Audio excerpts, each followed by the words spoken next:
sitting on a noisy, moving bus on our way back to our hotel after an exhausting day of visiting monuments and historical sites. I had a conversation with our local host, a Northern Irishman with a Catholic background. I asked him for his definition of the word identity and how it affected his life. We spent the last 3 days hearing about the issues that divided the people of Northern Ireland and the way they tended to identify with a particular social group and stick by it.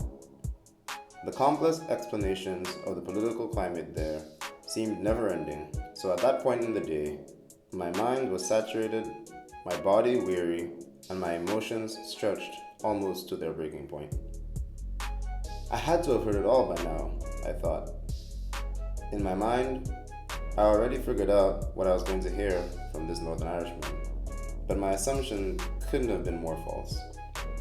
His words were enlightening. I expected to get a long, passionate response about history and the importance of loyalty to a particular cause, but instead, I received a stimulating, thought-provoking idea. The idea that we each have multiple identities and that they all intertwine and shape themselves depending on who we are and who we are interacting with. Identity is fluid and can change with the wind, but the most important thing to remember is that identity is simply a foundation for human interaction and communication, nothing more. In that moment, I immediately thought about who I was. The boy who was afraid to approach anyone but loved speaking to people. The boy who loved cell and molecular biology and hip-hop.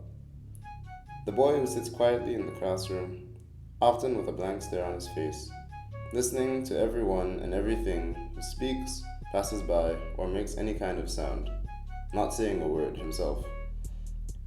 The boy who only found out his name was John in the 6th grade because he had to use it to write an exam.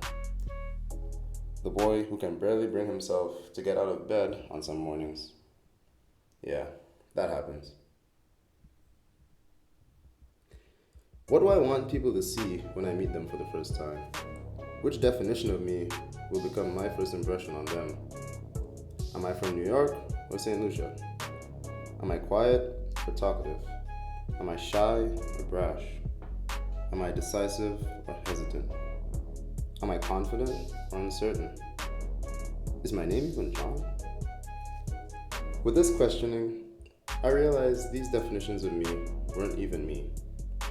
I had been told who I was all my life and unwittingly believed everything I was told until that moment. I got off that bus with a newfound sense of awareness and self-leadership. I, Anthony, am ready to be free of that prefabricated prison and demonstrate my nature, my truth, and my picture.